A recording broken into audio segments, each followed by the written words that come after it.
Spartans, have you ever sustained a running related injury, or are you currently injured? Well, then this episode is for you. Studies have shown that up to 50% or more of runners every year are injured due to their running. So what can you do, or how can you best prevent running related injuries? Well, stay tuned because I've got my top 5 tips that can help you stay injury free during your running season. Let's get after it. So Spartans, if you've ever sustained an injury before from running, put it in the comments below. What kind of injury did you have? How long were you out for? Let's help each other and learn from each other's mistakes so that we can stay injury free. All right, Spartans, this is big. Today's video may be the most important video that I've made so far, and here's why.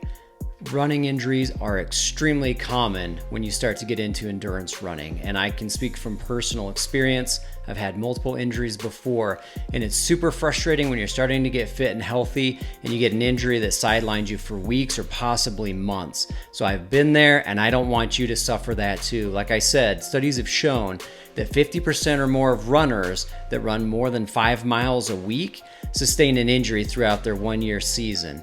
So we're going to cover the top 5 things that you can do to stay injury free and prevent injuries. But also we're going to talk about 2 things that may not work to help prevent injuries, and they're things that are commonly out there and promoted as injury prevention. So tip number 1 is if you've had prior injuries, you need to be especially careful for your training. All right, so you need to ramp up the volume slowly. These other 4 tips we're going to go through, you need to pay special attention to, and you really need to listen to your body. If you're starting to get pains where you've had injuries before, you may need to back down and ease off, or you may get an injury that puts you out for, again, weeks to months. So tip number 1 is be very cautious if you've had prior injuries. Tip number 2 is your total training volume. And if you're doing especially ultra marathons, but anything that's more than like a mile run that you're doing, 5K, 10K, you're probably going to be running more than 5 miles a week. And that's where we start to see those numbers climb to 50% or more of runners getting injuries. But for tip number 2 is whatever your current base volume is that you're running and being injury free, if you're going to increase the volume, you don't want to go up more than 10 to maybe 15% per week. So if your base volume is 5 miles a week, then you don't want to go up more than maybe, half a mile to a mile each week.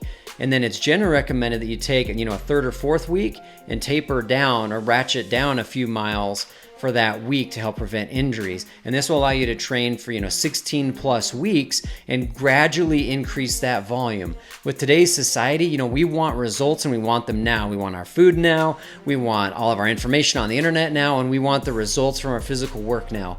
But with running, you've got to be careful. There's such a force and load on your knees, your ankles, your hips. All of those joints are taking, 2 to 3 times your weight into those areas every time that you take a step while running or jogging.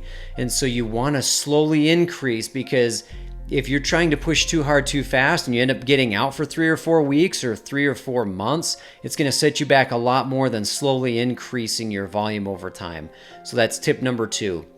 And if you're liking this channel, if you're getting value or benefit from what we're providing, then please go ahead and hit the like button and subscribe, because each week I'm planning on putting out content that will help you become a better athlete and a better all-around fit individual. So tip number 3 is intensity, and this is another thing that you can control.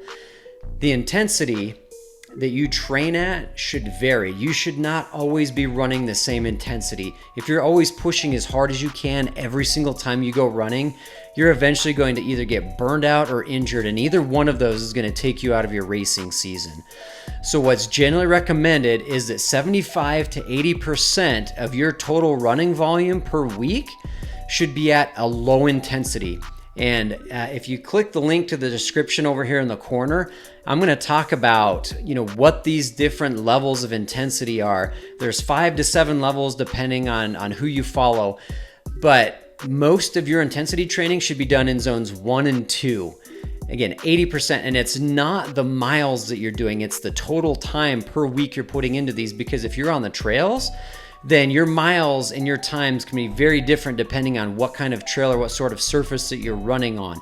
So your 80%, 75% of your time should be in zones 1 and 2, And then you can do, intervals, higher intensity, whatever you decide to do at, that other 20%, but 80% should be at a low intensity volume. That's tip number 3. Tip number 4 is varying your terrain. So I've got this table that I looked up about the elasticity of surfaces, and what this is when you run and you put a force down into these surfaces, there's a way to calculate how much of that force is returned back into you. So if you're running on concrete, on asphalt, on something that's frozen and super hard, whenever you strike down, almost that same amount of force or more is multiplied back into your foot and into your ankles and spread up throughout your legs towards the hips and the back. And so the more that you're running on those surfaces, the greater the force there is.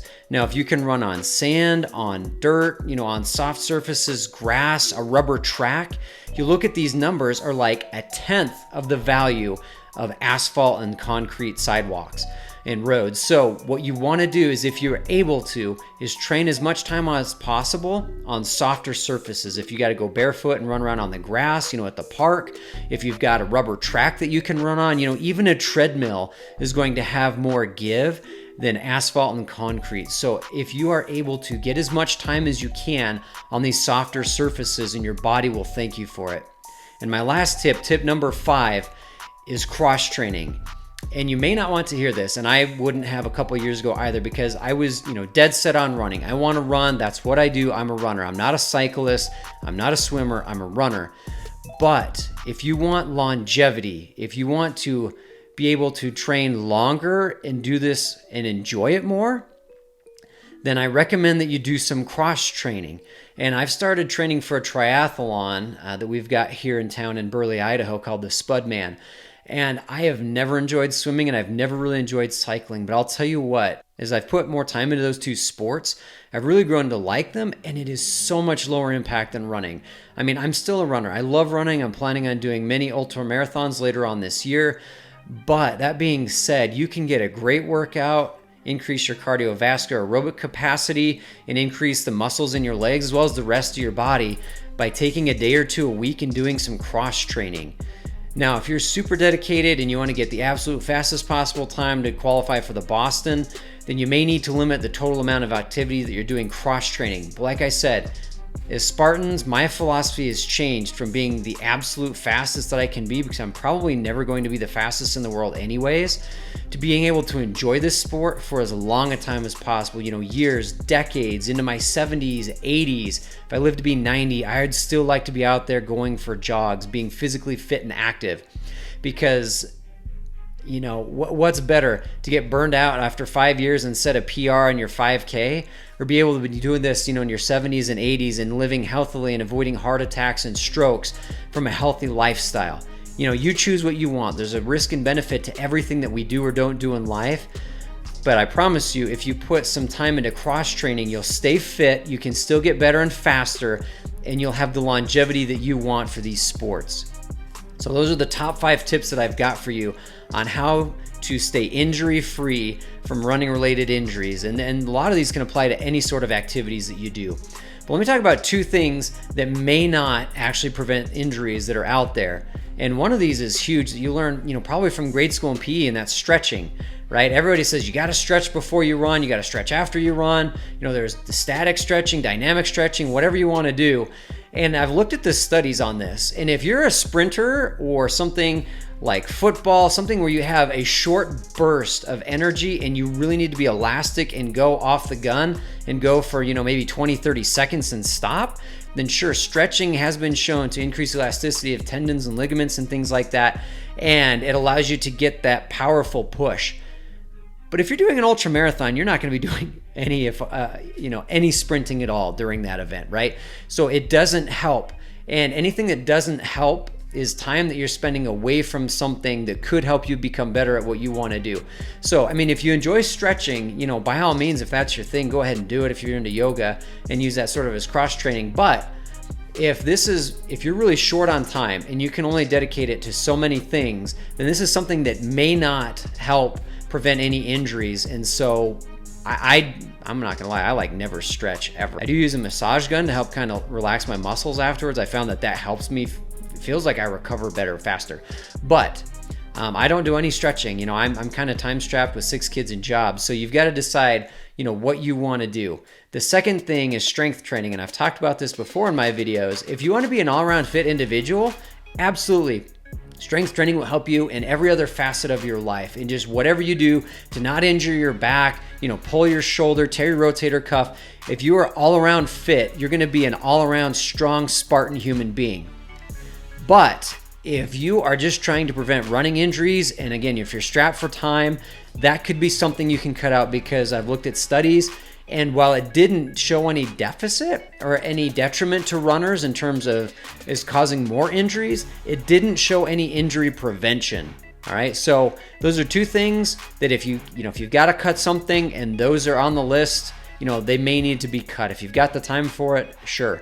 You know, it never hurts to be flexible and to be stronger individual, but you know, there's a time cost to that. So those are my 5 tips, 2 things that you can potentially cut out. But again, injury prevention is key, because if you get injured or if you get burnt out, you're not going to have a longevity in this sport.